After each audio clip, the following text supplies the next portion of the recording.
అలాగే ఈ సభకి పోలీస్ వ్యవస్థ మీకు తెలుసు, మనం ఎంత నలిగిపోయామో. గత 5 ఏళ్లలో మనం ఎంత నలిగిపోయామో మీకు తెలుసు. ఎన్ని ఇబ్బందులు పాలు చేశారో తెలుసు. ఆ రోజు నుంచి కూడా ఈ రోజుకి వరకు నాకు పోలీస్ శాఖ అంటే చాలా గౌరవం. ఎందుకంటే పోలీస్ శాఖకి స్వయం నిర్ణయాలు చేసే హక్కు ఉండదు, డ్యూటీయే ఉంటుంది. బ్రిటిష్ వాళ్ళు పరిపాలించినప్పుడు పోలీస్ కూడా బ్రిటిష్ అధీనంలో పనిచేశారు తప్ప వాళ్ళకి ఇవ్వబడ్డ డ్యూటీ చేశారు.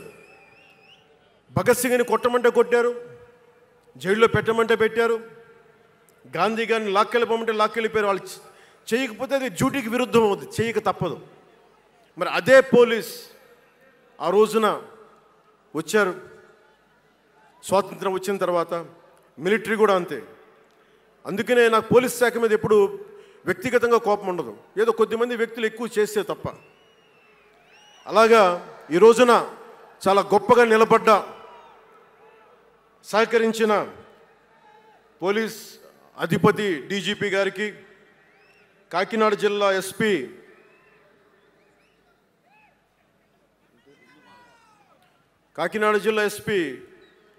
బిందు మాధవ్ గారికి, కలెక్టర్ శ్రీ షణ్మోహన్ గారికి, రెవెన్యూ అధికారులకు, ఇతర పోలీస్ అధికారులకు, మున్సిపల్ అధికారులకు, బందోబస్తు డ్యూటీకి వచ్చి అన్ని జిల్లాల నుంచి వచ్చిన నలిగిపోయి ఎండలో ఉన్న నా కానిస్టేబుల్ సోదరులకు, ప్రతి ఒక్కరికి పేరు పేరున నా హృదయపూర్వక ధన్యవాదాలు, హృదయపూర్వక కృతజ్ఞతలు.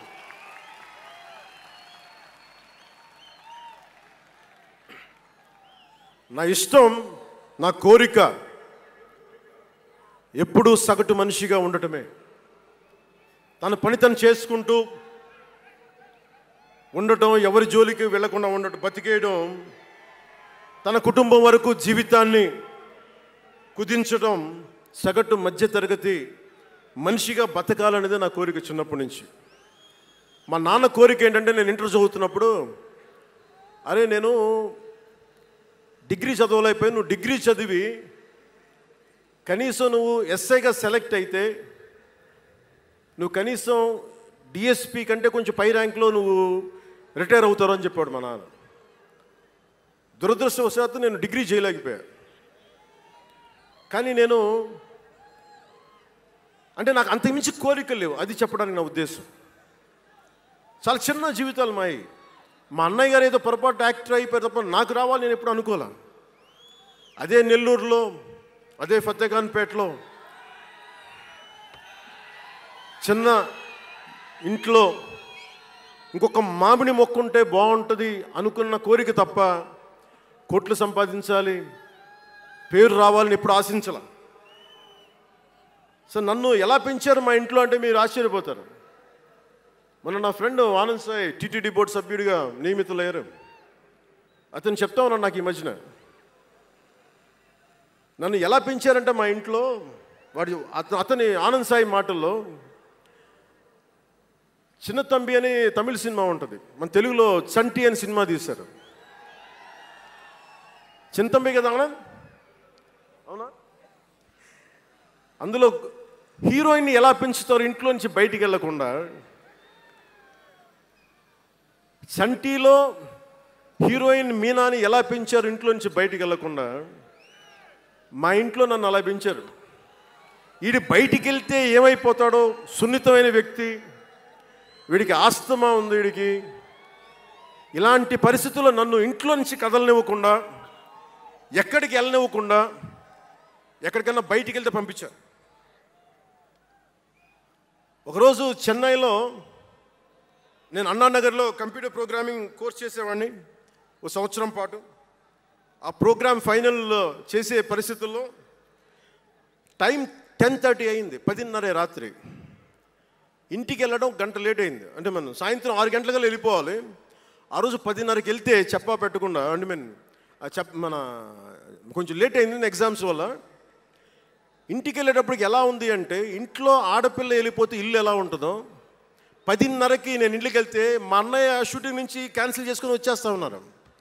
మా వదిన ఇంట్లో హాల్లో ఉంది, మా నాగబాబు వీధి బయట తిరుగుతూ ఉన్నాడు. మొత్తం అందరూ ఏమైపోయాడు, ఎక్కడికి ఏమైపోయాడని.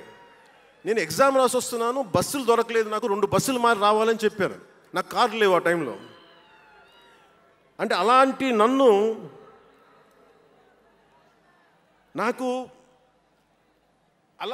పెంచారు. ఇది మా నాగబాబు గారు ఇక్కడే ఉన్నారు, అడగండి, ఆ రోజు గుర్తుండి ఉంటుంది ఆయనకి. అలాంటి నన్ను పాలిటిక్స్ చేస్తానని కానీ, సినిమాల్లోకి వస్తానని కానీ ఎవరు ఊహించలే. ఎందుకంటే నేనే ఊహించలే. పోనీ 18 ఏళ్ల వయసులోనో 20 ఏళ్ల వయసులోనో 10:30కి లేటుగా వచ్చామంటే ఒక అర్థం ఉంటుంది. అక్కడమ్మాయి ఇక్కడ అబ్బాయి, గోకులంలో సీత, సుస్వాగతం, తొలి ప్రేమ చేస్తున్న సమయంలో, మేబీ తొలి ప్రేమ ముందు అటో ఇటో, సంగీత్ థియేటర్లో, హైదరాబాద్ సంగీత్ థియేటర్లో క్లింట్ ఈస్ట్వుడ్ నాకు ఇష్టమైన హీరో, అతను సినిమాకి వెళ్ళా. బ్రిడ్జెస్ ఆఫ్ మాడిసన్ కౌంటీ అని ఒక ఇంగ్లీష్ నవల్ ఆధారంగా తీశారు. అది నాకు ఇస్తుంది ఆ నవల్. సో ఎలా తీశారని చెప్పి నేను షూటింగ్ రిలీజ్ కూడా అయిపోయినట్టుంది తొలి ప్రేమ. నేను నా ఫ్రెండ్ ఆనంద్ సాయిని, హరీష్ పాయిని, ఇంకో 2-3తోటి సెకండ్ షోకి వెళ్ళా. సెకండ్ షోకి వెళ్ళి ఇంటికి వస్తే కింద మా నాన్న, ఇంట్లో పైన రూమ్లో పడుకోవాల్సిన మా నాన్న కింద కుర్చీ వేసుకొని ఓ నీల్ కమల్ చైర్ వేసుకొని నా కోసం వెయిట్ చేస్తూ ఉన్నాడు. ఎక్కడికి రా వెళ్ళామని. షూటింగ్ అన్నాడు. షూటింగ్ అన్నాడు, సినిమాకి వెళ్ళానంటే ఆయన ఎట్లా తిట్టాడంటే నన్ను, నేను చాలా తప్పుడు పనులు చేసేస్తున్నట్టుగా, ఏదో బార్లో కూర్చొని తాగేసినట్టుగా.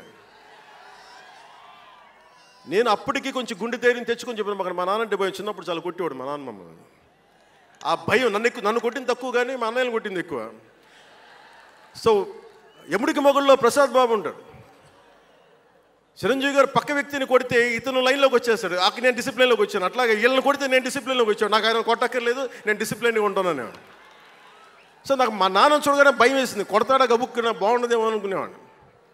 నేను చెప్పాను కొంచెం బలం తెచ్చుకొని. 3 సినిమాలు హిట్లు వచ్చినాయి, 4వ సినిమా రిలీజ్ అయ్యి హిట్ అయింది తొలి ప్రేమ. నాన్న నేను హీరో నన్న సంగతి కూడా మర్చిపోకు, నువ్వు అర్థం చేసుకో అని చెప్పాను. ఇంకా ఎక్కువ తిట్టాడు. అంటే మా నాన్న తిట్లు ఎలా ఉన్నాయంటే చెప్పలేను. కానీ ఈ అర్ధరాత్రి అపరాత్రి తిరుగుళ్ళు ఏంట్రా, ఈ సెకండ్ షోలకి వెళ్ళడం ఏంటి,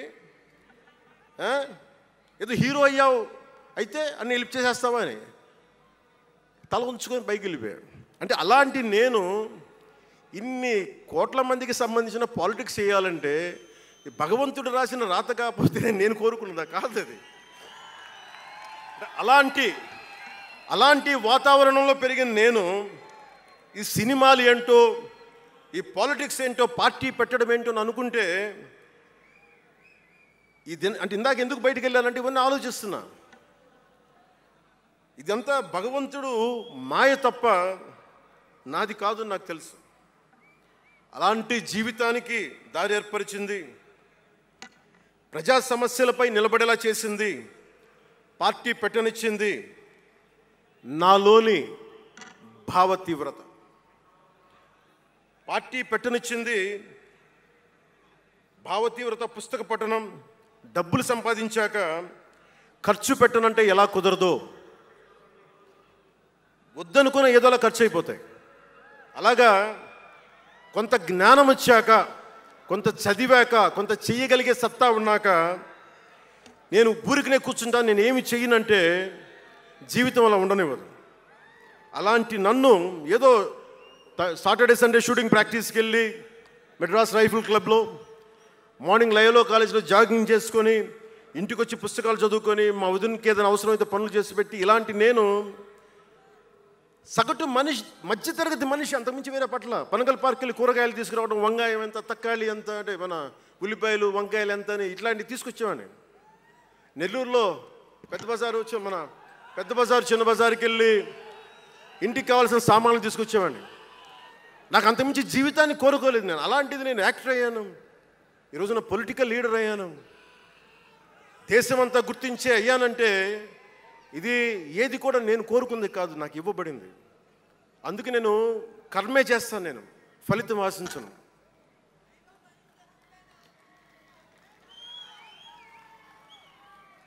అంటే అంటే ఎలా ఉంటుంది అంటే ఇవన్నీ ఎందుకు చెప్తున్నానంటే, సగటు మనిషి చాలా భయాల మధ్య, చాలా బాధ్యతల మధ్య జీవితాన్ని కొనసాగించాలి. ఒక మాట అంటే ఎక్కువ, ఒక మాట అంటే తక్కువ, చాలా సన్నని గీతల మధ్య బతకాలి. ఒకలాగా చెప్పాలంటే అరిటాకు లాంటి జీవితం. అరిటాకు ఉంది కదా అని జీవితం వడ్డించిన విస్తరు అవ్వదు. చిన్నపాటి ముళ్ళు తగిలినా మొత్తానికి చిరుగుపోతుంది. అలాంటి కోట్లాది సగటు మనుషుల ప్రభావితం చేసే సినిమా కానీ, కోట్లాది మందిని ప్రభావితం చేసే రాజకీయాలు కానీ నాకు చాలా బాధ్యతనిచ్చాయి. సినిమాలో ఎంత చెప్తే మంచిది, ఎంత చెప్తే మంచిది కాదు అని ఆలోచించి చేసేవాడిని. ఒక దేశభక్తి పాట పెడితే మంచిదా, ఒక క్లబ్ డాన్స్ పెడితే మంచిదా, ఈ రెండు ఆలోచించి దేశభక్తికి వెళ్ళాను నేను. అందుకే ఏం మెరా జేహానే పెట్టాను తప్ప ఓ మై డార్లింగ్ అని పెట్టలా. అంటే అంటే ఎందుకు నేను ఆలోచిస్తానంటే, మనిషి మనెవరం శాశ్వతం కాదు. మాట అది మంచి అయినా చెడైనా, అందుకే ఆలోచించే మాట్లాడతాను ఎప్పుడు. ఈ అన్న మాట ఒక తరం 2-3 తరాలు ఉండిపోతే పర్యవసానం ఏంటి, ఎనీ పబ్లిక్ పాలసీ, ఇవన్నీ ఆలోచించి నేను జనసేన కోసం ప్రతిపాదించిన 7 సిద్ధాంతాలు చాలా మదించి, శోధించి, తర్కించి మీ ముందు పెట్టింది. సంవత్సరం కాదు, 2 సంవత్సరాలు కాదు, నేను టీనేజర్గా ఉన్నప్పటి నుంచి నాకు నెల్లూరు డైకస్